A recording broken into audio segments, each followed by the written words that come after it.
Hello, everyone. While we're getting ourselves gathered up, I'm Rita McGrath. You probably knew that. This is being recorded, so please don't say anything or do anything that you do not want to report it in a public setting. And my guest this week is Michael Bungay Stanier. Is that how you pronounce it? That's pretty good, actually. Although, yeah? My company... my corporate name is the Banging Spaniel Corporation, because I once got a letter addressed to Michael Banging Spaniel, which I just thought was like both a highlight, a high point, and a low point in terms of people maiming my name. And I was like, you know what? That's so good. I'm going to run with it. That's fabulous. Yeah, exactly. So after, when you hit that point, Banging Spaniel, basically any attempt at my name is going to be pretty good. I had a guest on a couple of weeks ago who has a Danish name. And yes. It's spelled with this like agglomeration of consonants, and it turns out it's pronounced Fluberg, which I can pronounce because I'm German by background. But he looked at me, he said, "That was very good." Yeah. Maybe that's a secret superpower I have. Maybe that's the secret power you have. At last, we've uncovered it. Our work here is done, everybody. We found Rita's superpower. That's right. Forget this strategy stuff. But it's really about name pronunciation. But is it thrilling? Is it important? Is it daunting? That's right. That's right. Anyway, so just to introduce you to our listeners, those that don't know you, perhaps. So MBS, as we all like to call him, Banging Spaniel. I'll remember that now. He's a very famous author. His books have sold more than 1 million copies. He is one of the world's leading authorities on coaching. He's got a bunch of different books, of whom I have a couple here to show and tell. The Advice Trap, which I love for its core thesis, which is we love to give advice. Like, we love to give advice. And he's called this the Advice Monster. And this book, The Advice Trap, is how you get over being an advice monster. And I'm hoping I can get you to expand on that a little bit. And then this book is really about finding purpose in life, making decisions, and moving towards concrete goals. And this is the most recent one, right? That's right. Yep. That's just 3 or 4 months ago. How to begin, yeah. I'm almost recovered from the book launch, because, as you know, book launches are this tortuous thing. They go on way too long, and you're not sure what is going on and if anything's making a difference. So if everybody who's watching, if you look at authors and we look tired, it means we've had a book come out in the last 3 to 6 months. I was just on a call earlier today about my next book, and it's like this period of anticipation mixed with dread, right? So I know this is kind of gazumping the interview, but have you written it? Do you know what it's about? Can you share any gossip about it? Gossip. Well, I can tell you it's probably building on discovery driven growth. Nice. So it's building on some of the ideas of how do we think strategically in situations that are massively uncertain, and how do we make sense out of it? How do we bring ourselves to be courageous in the face of, both option A and option B are horrible. How do I choose between the two?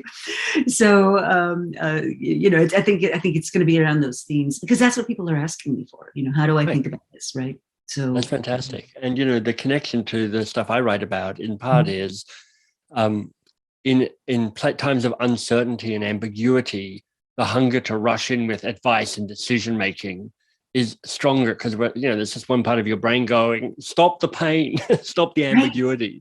Right. But the capacity to sit with ambiguity and sit with curiosity is such a powerful leadership act. And it feels like you're going to bring some really great thinking about that to this. Thank you. Well, that's very kind.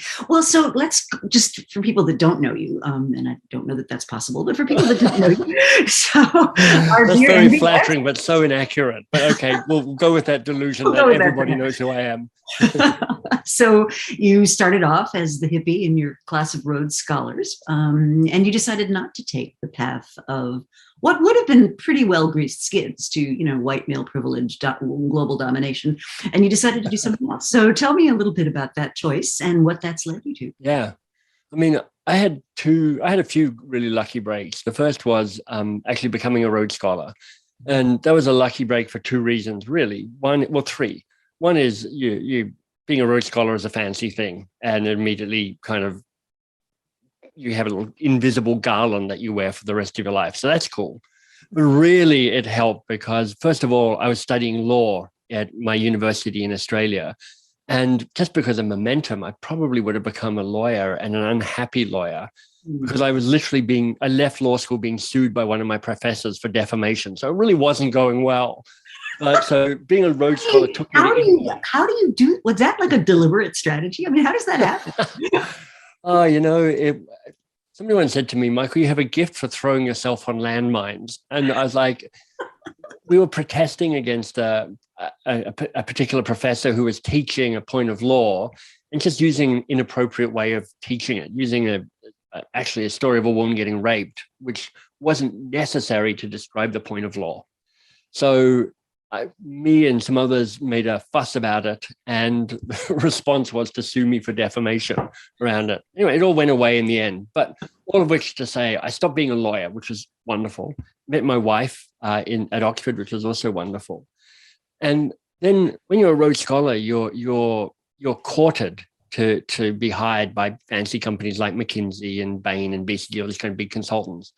And I went for a kind of information session with them, and I just went, I think I'd die if it was in McKinsey. I'm sure they're great. I know lots of people from McKinsey. They're all brilliant and clever, but I would not flourish there. So I stumbled into a job in an innovation company. And this was in the mid-90s, slightly before innovation became a really kind of well-trod theme. I tried to explain to people what I did in an innovation agency, and everybody was confused, and I was slightly confused. But what we would do is we would help organizations generate new products or new services based on capacity and brand equity and the like. And what was mostly brilliant about this job was they were very much, the two founders were very much about don't do business as usual. So I showed up and I had long hair and I had earrings and I made my own clothes, and they're like, you are weird and we like it. We'll change some things, but don't change too much. We like the quirkiness. So they gave me permission to kind of not be a well-behaved cog in the capitalist machine early on. They're like, be a bit different, be a bit weird. We quite like that. And that was good until I suddenly realized that I wasn't getting a whole lot of fulfillment from, trying to invent stuffed crust pizza for Pizza Hut, or new whiskeys or new soups or kind of miscellaneous stuff. And I'm like, I love the process, but the outcome I just don't care enough about. And that took me into the world of change management and how organizations actually work, which kind of took me into the world of actually how do people thrive in organizations? Because, most of us work for an organization, big or small. They are powerful forces of change and powerful forces shaping society.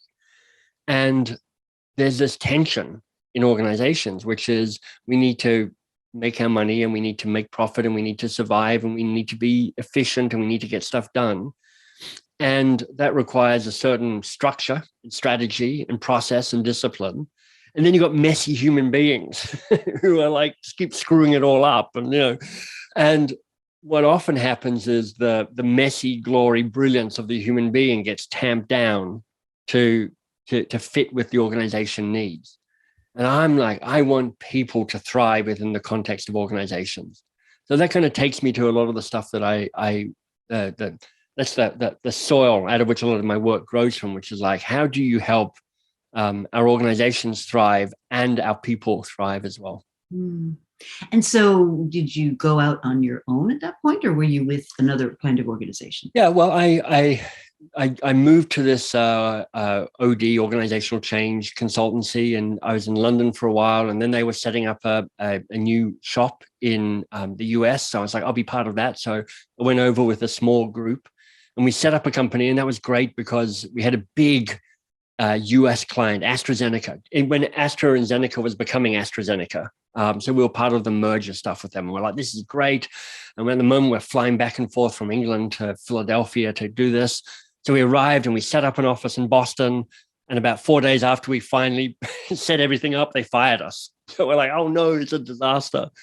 And AstraZeneca fired you? Yeah, they're just like, we don't need your help anymore as a consultancy. And the whole move had been kind of betting that this would be an ongoing relationship and it would be our cash cow that would fund everything else getting going.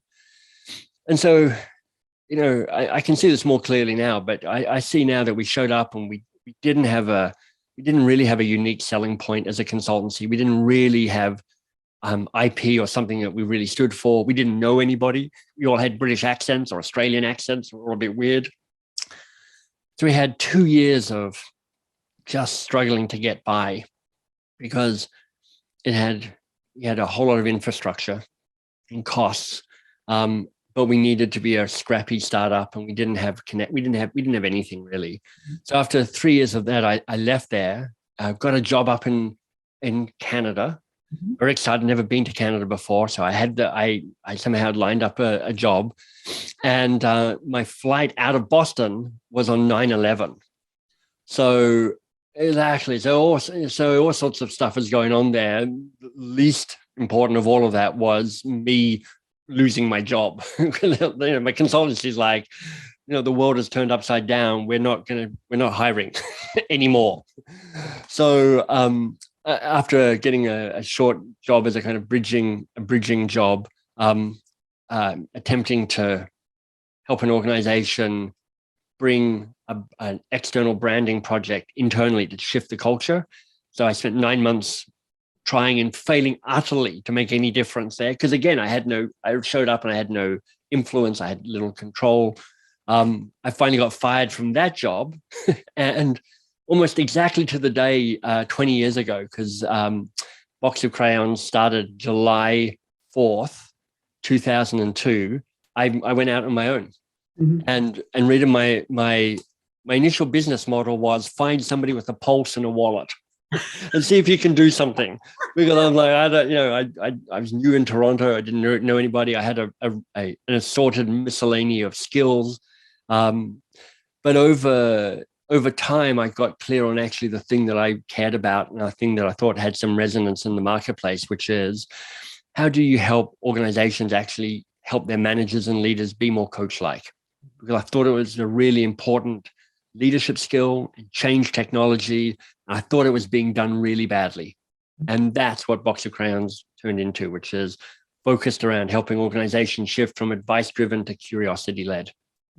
I love that. And I talk about that a lot in the context of, this model we have of leadership, where the leader has the answers and sort of metaphorically up on a horse, swinging a sword, saying, "This way, people." And maybe that works if you're escaping saber-toothed tigers or something. Right. But certainly in modern organizations, that's just so often leads to just disastrous results. And as you were saying, it appeals to that part of our brain that's just craving certainty, right? Just craving, give me the answer, give me the solution. And yet this whole idea of leader as coach, which Hermione Ibarra has written about as well, I think is a very powerful metaphor. It's true. And, 20 years ago, thereabouts, Daniel Goleman wrote an article for HBR on a leadership that gets results. And he said, look, there are 6 different leadership styles, and they're all appropriate at certain times. Typical leaders use 2, maybe 3. Great leaders know how to use all 6. And, when he wrote about it, he's like, coaching is a critical leadership skill. It contributes to culture, but it also contributes to the bottom line. There's kind of compelling evidence around that. And it's the least used, in part because people are like, what is coaching? And partly it's like, who has time for coaching? So that helped me go, these are the problems I need to solve around that. But I also think, Rita, that we've just, in the 20 years that have passed since Goleman wrote that, we've just got even clearer that the moments of needing an expert to stand up and go this way and I am right and I have the answer are increasingly infrequent. There's a place for advice. There's a place for certainty. But, as I say, if you can stay curious just a little bit longer and rush to action and advice giving a little bit more slowly, that typically is going to serve you well. And so your big breakout book was The Coaching Habit. So tell us a little bit about, because that obviously must have crystallized in your brain as the core thing that you felt you wanted to be known for. And then the advice track kind of builds on that, as I understand. It does, yeah. It was very satisfying. And here's why. So I had now got 5, 6, 10 years experience trying to bring coaching skills to busy managers and busy leaders. And I'm like, okay, I think I know how to unweird coaching. So it doesn't feel like some woo-woo, touchy-feely HR initiative, but it feels like a practical everyday leadership skill for busy people who are like, look, I'm trying to have more impact. I'm trying to make my team thrive. I'm exhausted. I'm at capacity. I realize I don't know as much as I thought I might know. It seems to, the more senior you get, if you're lucky, the more you realize you don't know that much after all.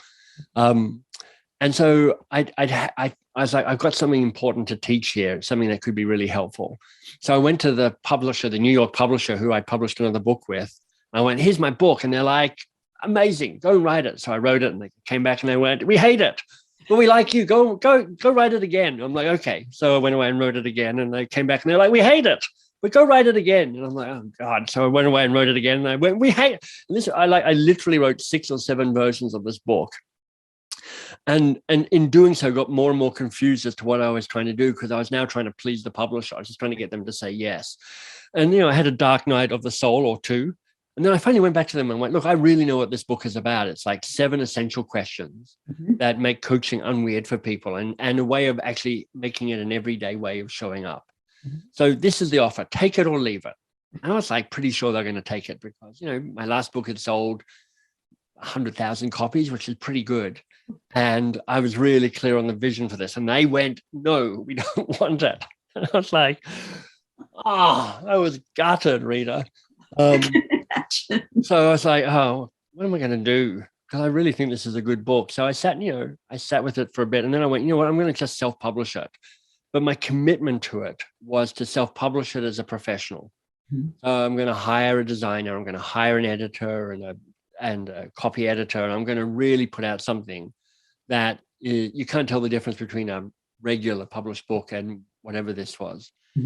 And I happened to find some really good people and fall into some really great support around that, put the book out, and it just took off immediately. So it sold 200,000 copies in the first year. And honestly, Rita, that if you write a book, you're like, if I can sell 20,000 copies in a year, that is amazing and rare. I reckon it's a miracle to sell 10,000 copies of a book. So this book, which has gone on and it's now sold, I don't know, 1.2 million copies or something, self-published, it is. I wish I knew how to repeat the success. I wish I knew. But it's really taken off. I think because people go, this makes coaching feel like I could do it. It doesn't feel like it's a profession. It feels like, actually, Peter, I'll say one last thing and then I'll stop monologuing. My very first book, I sent it to Peter Block, who has long been a hero of mine in terms of what he writes about and how he thinks about responsibility and showing up. And he wrote a blurb for it, which still remains one of my all-time professional highs, which is like, Peter Block said something nice about my book. And he said something that I didn't even realize I believed in, but it kind of crystallized something for me, which is like, coaching isn't a profession, it's a way of being with each other. And that's kind of what I mean by unweirding coaching, which is strip away the kind of baggage around it and realize that this is a way of actually connecting with people so that you help people have more impact in the work that they do, and you help bring out the very best of who they can be. And I found that people do rise to high expectations. If you give a message that, you got this, like, I think you can do this, that they're much more like, you actually increase the odds of success, I think, in those situations. Yeah, so, I agree. Yeah. So picking up on the 7 questions, Yes. I really like these, and I think it's worth spending a couple of minutes on them. And then I want to talk about your most recent book and the kind of transitions that you made that you talk about in that book, and your wife and what you found on her dorm room floor. But we'll hold that for just a second. All right. So the Kickstart question, what's on your mind? Yeah. So the power of this, reader, is it comes from understanding why people resist being more coach-like in organizations. You have to tackle that. Yeah, there's no use banging on about how wonderful coaching is if there's a whole bunch of people going, you don't even know why I don't even believe you. You got to get to the heart of why people resist to make change happen. So I talked to a bunch of people and I said, look, there's a number of reasons why people resist coaching. takes too long. I don't have time for this. And I'm like, so that's why if you can coach, my belief, if you can't coach in 10 minutes or less, you don't have time to coach. And then people go, it still takes too long. Even if I could coach in 10 minutes or less, I'm crammed. And I was like, yeah, but you need to think of coaching not as additive to what you do, but transformative of what you do. Because nobody's got space to add coaching as an added responsibility. But if you go same people, same conversation, same meetings, but in a coach-like way, then stuff becomes possible. And then they go, look, I don't want to be a coach. I've met coaches. They're all kind of weird, touchy-feely Californians lighting sage and, wearing pastels. I don't want that. And I'm like, I don't want you to be a coach either. I want you to be you in your team, in your organization, being more coach-like. And then people go, well, what's in it for me? I'm like, you get to work less hard and have more impact if you're more coach-like. That's the power of it. And the power of that Kickstart question, what's on your mind, is twofold. One is it accelerates you into an interesting conversation.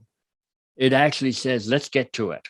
Let's get going on the thing that you're worried about, or you're anxious about, or you're nervous about, or you're thrilled about, or you're obsessed about. Let's go there. And it's part of how you can have a powerful conversation in less than 10 minutes is you don't faff about, you get into it. And, I don't know if you've had many experiences of being in the kind of regular one-to-one meeting that you have once a week or once a month or something with your manager, how terrible most of them are. Because there's kind of this like reporting out of stuff. So there's a kind of this like mutual covering our asses by having this conversation at its worst. And I think you can reinvent that one-to-one just by using this question, which is like, you've got a ton of stuff on your plate. I trust you on a bunch of it. You can send me the data I need on email so I can scan it. So let's get into something that matters. What's on your mind? And now you're saying, let's talk about what's important, but you're also saying to them, you tell me what matters to you. So this is an act of empowerment. You're saying, I trust you to know what we should be talking about. Let's get into that. It was great. We just had a team offsite this past week. And what really struck me, among many things, was just how important that question was. Like, just to meet people where they were and right. what was on their minds and what were they thinking about. That was really valuable. And the thing to say, Rita, is to all the people who worry that, like, if I ask questions, I lose control. Well, you do lose control, but not always, not forever. You still get to come in, and if it's not working, you're allowed to guide and give advice and do stuff. It's not just I can only ask questions and know nothing else. But that act of giving up a little control is what empowerment is. Empowerment is saying you take the power of this, or give up some of this power, because we both get to win if that happens. Well, yeah, and stuff starts to happen without your having to make it happen. I mean, that's the magic of it, right? Good. Get out of the way and let your people get on with it. Right? I think it's brilliant. So question 2, the awe question, and what else? Yeah. So, when I'm speaking, I'm always like, this is the best coaching question in the world. If you take one question away, take this question because it's fantastic. And there was this moment when I was writing the book where I suddenly realized that the acronym for and what else is awe. So it's literally an awesome question. I'm like, that's perfect. I can run with that. Here's the insight that's behind the question, Rita. Their first answer is never their only answer, and it's rarely their best answer. And you know this better than I do. We waste vast amounts of time and resource and humanity working really hard on trying to solve the wrong problems because we don't have the discipline to actually go, let's not get seduced into the first answer. Let's stay curious a bit longer and figure out what's really going on here. And what else has this twofold effect? One is it says to the other person, keep going. And what's amazing is they don't even really hear you asking and what else. They just hear you opening the space for them to continue to figure stuff out. But the real secret of and what else is that it's a way of containing and managing and taming your advice monster. Because what happens when you ask a question and somebody gives an answer, your advice monster pops out and goes, that's it. You've got the answer. Now it's your turn to add value to this conversation. Go for it. And I'm like, just slow down. You'll have a chance to add your own stuff to it, but just stay curious a bit longer. And what else can really help with that? Love that. I love that. Yeah, I remember once as a young consultant, when I was going into an You're organization. still a young consultant, Rita, and I won't hear anybody say anything else. You're welcome on this broadcast forever. Anyway, so I was told by the person who was bringing me in that, the problem in this company is communication. So I dutifully read up everything there was ever written in the Harvard Business Review on communication, bought books on it, bought training manuals show up. And it turns out what they hadn't explained to me was that there's three guys who are in consideration to become the CEO of this company. And they are in deep, deep competition with each other. Everybody hates everybody. They communicated perfectly effectively. That was not the problem. Right. Yeah, it wasn't lack of communication. It was like you're all too transparent about what the communication is. Yeah. It was fascinating. But it's a great lesson for me. What the client tells you is the issue almost never is. Almost never is. Then we have the focus question. What's the real challenge here for you? Yeah, and this kind of really connects to a lot of the work that I know that you're most well known for, which is this idea of what is strategy? What are we actually putting our time and attention to? And, there's a really powerful way of combining the second and the third question together. And this is what it sounds like.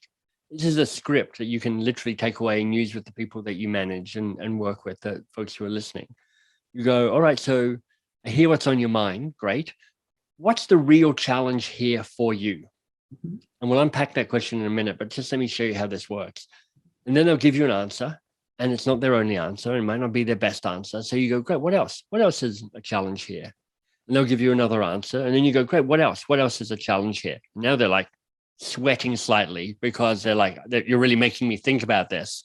And they'll give you an answer. And then you'll lean in and you'll go, okay, so stuff going on, I get that.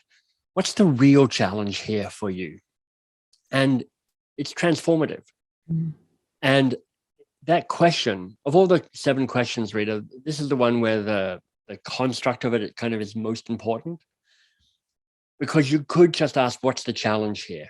And that's okay. But you're likely to get a bit of a repeat of what you've already heard. When you go, what's the real challenge here? You're saying there's more than one thing going on here. So what's the real challenge? You're inviting them to wrestle with and prioritize and stack rank and kind of go, I think this is the real challenge here. And now you're already winning, because now they're thinking, now they're figuring stuff out. New neural pathways are being formed. But then when you go, but what's the real challenge here for you? Then something quite magical happens, because now the spotlight shifts from the problem to the person who's wrestling with the problem. And now you're giving people an opportunity for growth and for learning and for self-development, and also solving the bigger problem. And if I can, I'll give you a quick, wonderful story about this at play. So one of the organizations we do a lot of work with is Microsoft, where the training that's behind the Coaching Habit book is a key part of their transformation from a know-it-all company to a learn-it-all company, that famous Satya Nadella phrase.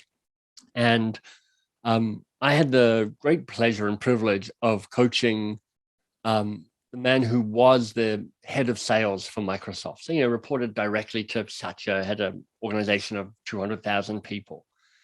And I coached him live on stage in front of 5,000 people at their sales conference. Very, very exciting, slightly sweaty moment, because I'm like, don't screw this up, Michael. And JP is this very charming, wonderful, lovely Frenchman, and also an old school Microsoft guy. He really grew up under Ballmer, and Steve Ballmer had a whole reputation around what Microsoft was under his watch, which kind of Satya Nadella is quite different from. But but JP was really seen as this kind of old school guy, but doing his best to embrace this new culture and this new way of working. And I literally just in 10 minutes, I pretty much just asked him those 2 questions. Yeah, but what's the real challenge here for you, JP? And it was magical, because it went from I've got to get my salespeople doing a certain thing to I've got to learn how to step away and trust my salespeople to do something. And it moved from this high level strategic classic executive thing, which is like I'm talking about them and us and we the whole time, to him going, my wrestle is this, and with my direct reports and how I role model a different form of leadership. And what was brilliant about it was transformative for how sales happened in Microsoft, but it was transformative for him as a leader as well. And I'm talking about it because he talks about this publicly, so he's kind of blessed this story being out in the world. And that's why that combination in particular, what's the real challenge here for you, and what else, and what else? So what's the real challenge here for you can be so powerful. I could totally see that. And then you have the foundation question. What do you want? Yeah. You know, I use this question gets used less often than the other 6, but can be really powerful when the conversation's got a bit lost. And I don't know about you, Rita, but I've been in conversations where I'm like, I'm kind of confused as to what's going on, and I can't get to the heart of it. And I'm starting to work too hard to try and make this work. And I've just found that the question, what do you want, is a very grounding question for people. And if they can get really clear on what they want, actually that pretty much unlocks all the next things that need to happen. And I found it a good question for myself when I'm struggling to give somebody feedback. You know, I'm quite conflict averse. It's like, I'd rather not talk about the messy, hard thing if that's possible. Maybe you could just read my mind and you just understand what I want. Has yet to work, but I'm not going to give up easily. And if I'm in a moment where I'm like, I know I need to, I know I'm resisting having that conversation with that person, what I'll ask myself is, Michael, what do you want? What's the request you want to make? And when I discover what that is, I then discover what I need to tell that person and how I need to tell that person. So it can be a question that unlocks stuff for you as well as unlocks stuff for other people. Yeah. What I find too is people often substitute symbols of what they want for what they actually want. So a story I often tell is I was talking to a woman who was in our women in leadership class, and we had this conversation about what's your vision and what's your aspiration. She's, I want to be a senior vice president, level 2, category G. And I'm like, okay, but like that's a very specific and very limiting thing to aspire to, right? Yeah. So why do you want that, right? And so you dig in, and it turns out what she wanted was to be able to have creative control, to be able to have a degree of independence, to have resources to invest in young people. I mean, there's this whole laundry list of things that she thought that position could give her. And it turns out in the course of our conversation, many ways you could get that result. I mean, being an SVP might be one, but there's many others. Yeah. I'm just seeing Bogdan actually asking a question. Do you use WISE for coaching to solution? And I've got an opinion about that. Oh, good. Okay. There's a very famous consulting tool called the 5 Whys, the ladder of inference, which is like, so what do you want to do? This. Why? Well, for this reason. Well, why? Oh, well, for this reason. It's a way of getting to root causes in terms of what's really going on. And that can work really well in a specific conversation around strategy, I think.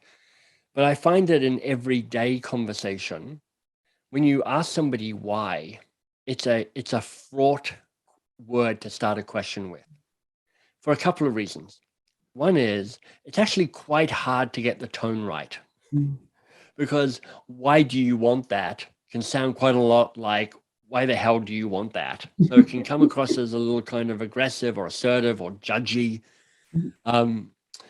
And then the second reason I try and avoid why is often if I'm asking a why question, it can be sometimes because I'm trying to find out more information so I can give you my opinion. So I'm like, is this helping me or is it helping them in terms of asking that question?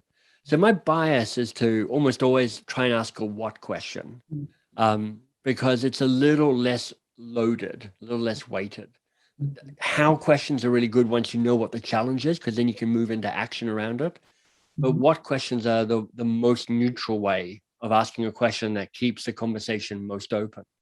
So with the story you're telling, Rita, I might be going, so what do you want? I want to be a SVP level 2 category G. Great. What else do you want? What else do you want? What do you really want? What's the real challenge here for you around that? Right. So now what do you want? And there's a way that you can get to that same insight, which is like, I just want control. I want creative control around that. In a way that, why do you want that? Might go, well, I want it because I want it. Why do you care? That's the risk with it. Absolutely. So we've got Fernando. How do you make space for clients to tell you what they really want, not what they want to want, or what they expect others for them to want, even if embarrassing? Seeing the truth is liberating. Yeah, That's a great question. that is a very powerful question. And it kind of circles around this piece around give people time to play with it yourself. And then the power of you as an experienced coach or consultant is you can kind of push back against that. Like, I hear you saying SVP level 2, category G. Mm-hmm. I'm just curious what's behind that. Mm-hmm. Because it feels like that could be an inherited goal rather than a deep goal for you. So what's most important for you around that goal? If you had that, what would it give you that you don't already have? And there's a way that you can push them and challenge them and provoke them. You know, when I think as a coaching relationship, I'm often trying to show up with fierce love. Love meaning I'm here for you. I'm here to make you get you what you want, to help you thrive. But fierce meaning I'm not going to be nicey about it. I'm going to push you and challenge you and provoke you and prod you, because you don't have many people who are willing to do that. And I want you to know my fierceness is in service of you. Well, it's one of the big issues with people not providing developmental feedback to others because they feel it's uncomfortable. And you need that, right? You need to know where you're not showing up. And it is uncomfortable. Yeah. And it can be so powerful. And the more you do it, the more comfortable it gets. Now, I want to make sure we leave time for the new book, because the new book starts right now. Here we go. How to Begin. Beautiful. And it's really about your journey from Box of Crayons, which was a very successful journey, to this new way of thinking about what your goals are in life. Yeah. And you open it up with a really interesting example of, sort of name the date of your death actuarially, and then work backward and think about what are the projects you really want to do between now and then. And I thought that was a very interesting way to open a book. There's a writer called Kevin Kelly. He's in certain circles, he's well known. You know, he was the first editor of Wired magazine. Right? Mm-hmm. He's written a wonderful book around I think it's called the Technorium or something. It's like the 12 major trends that are shaping the world. It's very thoughtful. Yeah. It's here somewhere in my library. Yeah, it's a terrific book. And I came across this idea of you can figure out your own death date from him, and I just went, that's pretty interesting. And he also said you got basically a big project takes about 5 years from go to woe. So you can start figuring out, like, I've got about 25 years left, maybe, if I'm lucky. That's like 4, maybe 5 big projects. What am I going to do? Mm-hmm. But the starting point for this reader was me trying to write a book on how do you shift your behavior? Because, culture change is about shifting an organization, but also shifting individual behavior within that organization, because your culture that's what we do when we're not really thinking about what we do. And so behavior change, and it's like behavior change is really hard. It's like people wrestle with it all the time. Our systems are set up for homeostasis, which is like protect what's already happening. And we're set up for that as well, which is like we're pattern machines, keep doing the stuff that doesn't suck.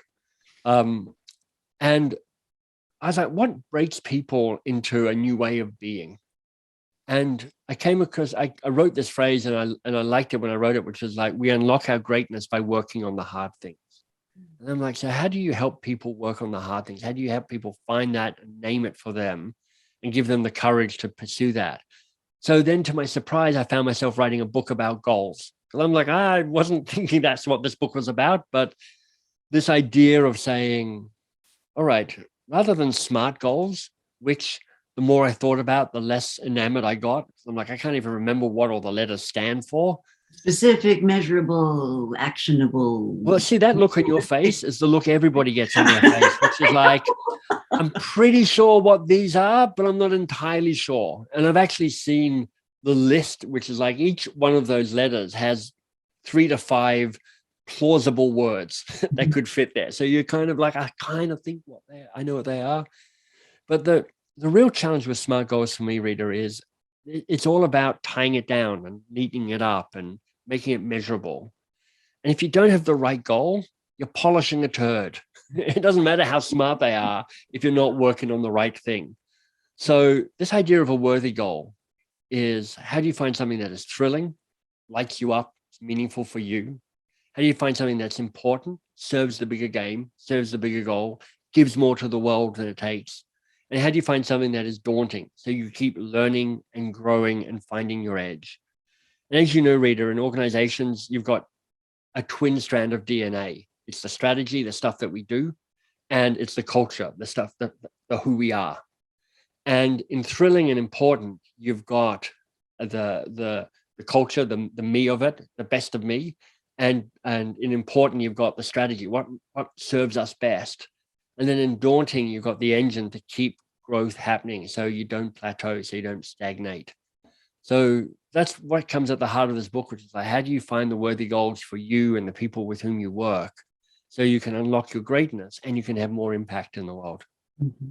Love that. So tell me about the sticker on your now wife's dorm room door. Yeah, like I say, getting to Oxford saved me from being a lawyer. Hooray. And I got to meet Marcella, and that happened really quickly. Like within 6 weeks of arriving at Oxford, we were living together. And part of her unwitting seduction technique was basically on her little dorm door, she had a sticker which is "Life is not a dress rehearsal." I'm like, I love that. It's like you got to squeeze this life, because you get one.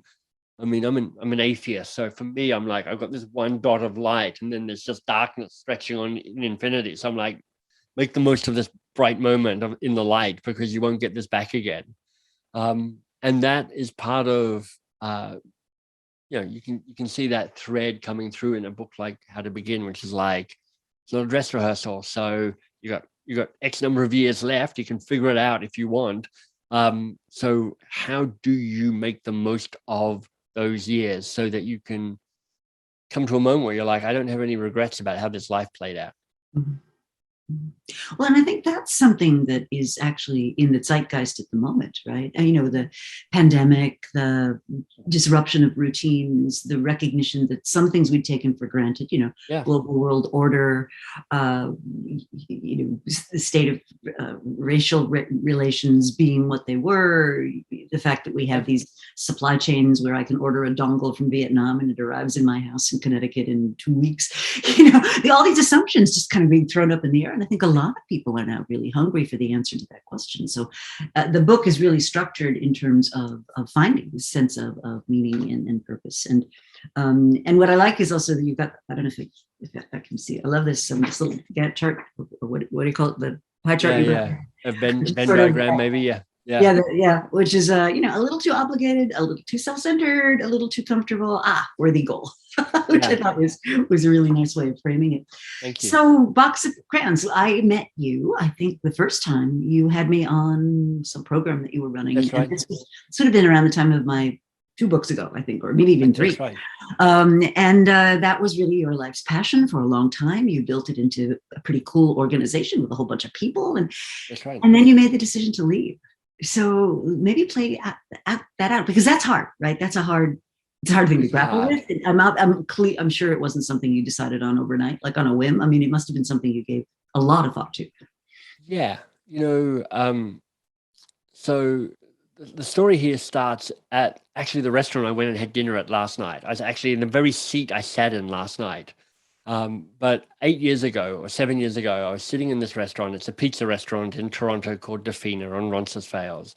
And it's great. It's just a really great place. And my wife and I were sitting at the bar, because we like to sit at the bar. And the woman behind the bar was talking to us, and she was smart and she was charming. And it turns out she was doing a PhD in literature. Now, I have a master's degree in literature. My wife has a PhD in literature. So we're like, oh my God, let's talk books. So we got into books. And then she said, look, I'm a teaching TA, I'm a teaching assistant. I do this job behind the bar. And I've also got a part-time job at an independent book publisher here in Toronto. She's a hustler, trying to make stuff work. And then she said, but they've just fired me from the book publisher because they just won the Governor General's Award, the biggest literary award in Canada. And they don't have enough money to print all the extra books they need. So we have to fire you. I was like, oh, why don't you come and help me out with this? This is about the time the Coaching Habit came out. I need some help getting the book out into the world. So Shannon showed up, and Shannon is just brilliant. And she went from a few hours a week helping with marketing to full-time marketing, starting to do sales. And at a certain point, me and my coach went, Shannon would be a really good CEO. I know this is her first ever job. She's just got that brain, that way of able to see patterns and have the courage to think strategically and make brave choices and poke a finger in the kind of the soft spots. She has all of that.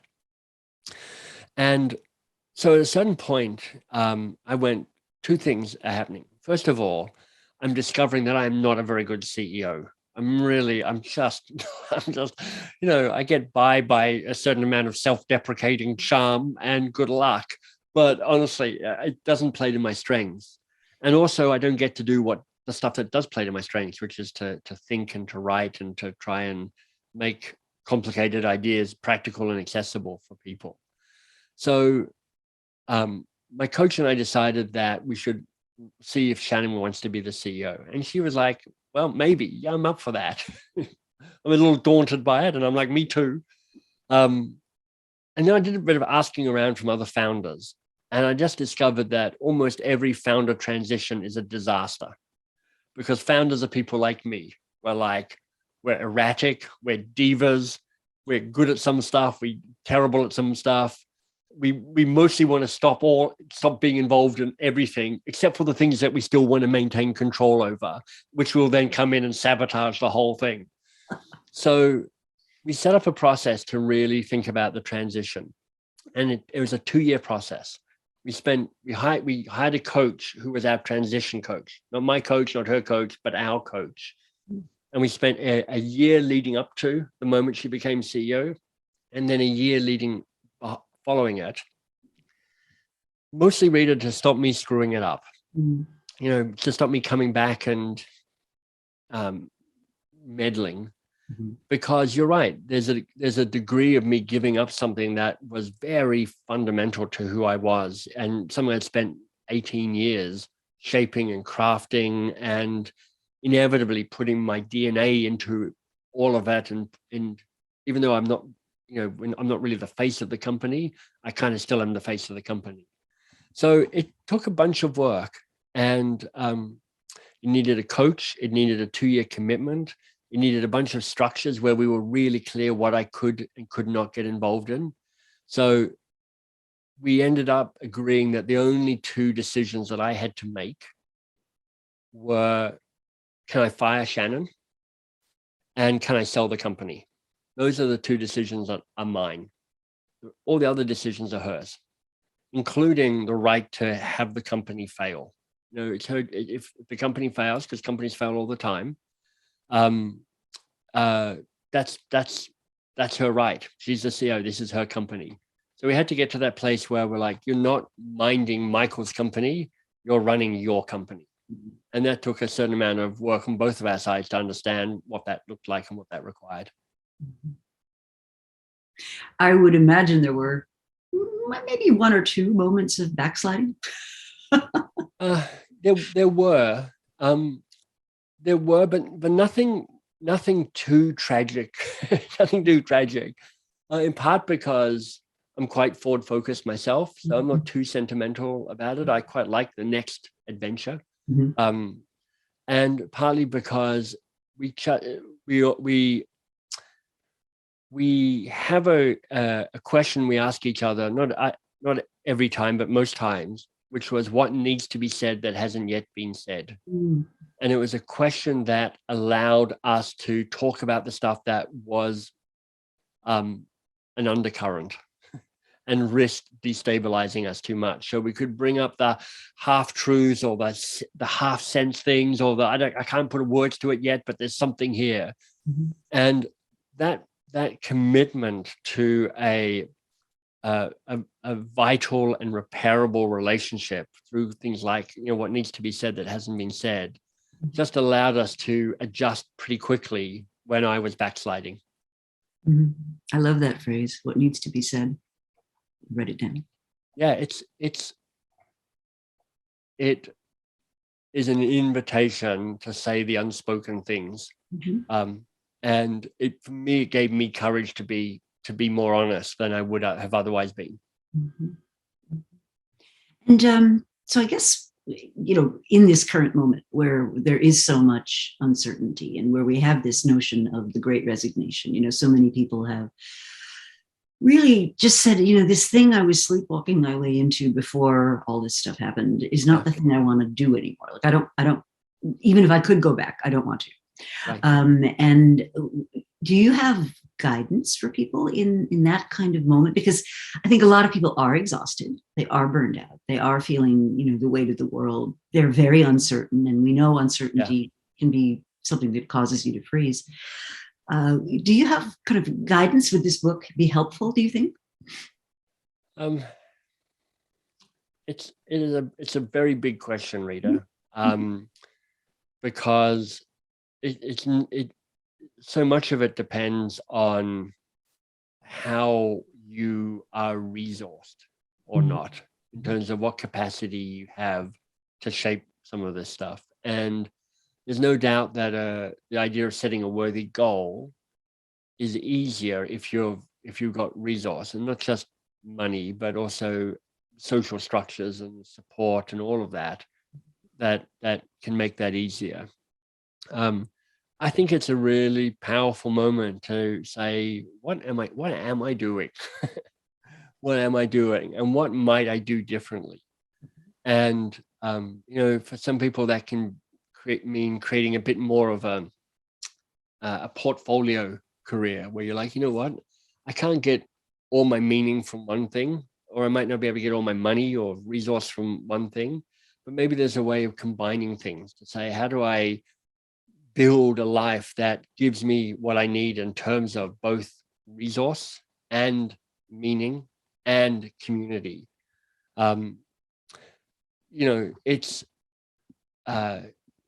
this great resignation, or the big quit, is a place of freedom and excitement and possibilities, but also for lots of people, just anxiety and uncertainty and what can I do? So I hope the book is helpful for some people in that situation. People who are in a place who want to be ambitious for themselves and for the world, who want to have more impact in the work that they do, and are willing to kind of sit and wrestle with some of that stuff. For some people, this book is going to be helpful, I hope. I would think so. And it's very practical. For those of you that don't have the book, it's full of, worksheets and suggestions and checklists and the, sort of constructive things you can fill out for yourself. So, I find for some people that structure is super helpful, to have something to actually work through and feel you're making progress on. It's kind of like, I get lots of comments around, it's like having your own coach or your own facilitator working you through this stuff. Right. And as you say, for some people love that. Some people are like, I hate those books. And you're like, don't buy this book. Because you'll hate this book. Yeah. Like, don't buy it then. Right? Yeah. So what's next for you? Well, I am trying to write more books. I'm trying to reimagine myself as a writer. And, I know I'm already an author because I've written books and I've got books out in the world, but I've never really thought of myself as a writer before. I kind of have written around running businesses or doing other stuff. So I'm like, what would it be if I was a writer? So at the start of the year, 5.5 months ago, I'm like, I'm going to write 3 books this year. Not like 3 first draft books. I know. So Rita's Face is a classic, which is like, are you an idiot? And I'm like, no, I've got 3 really good books, and they're small, but they're powerful.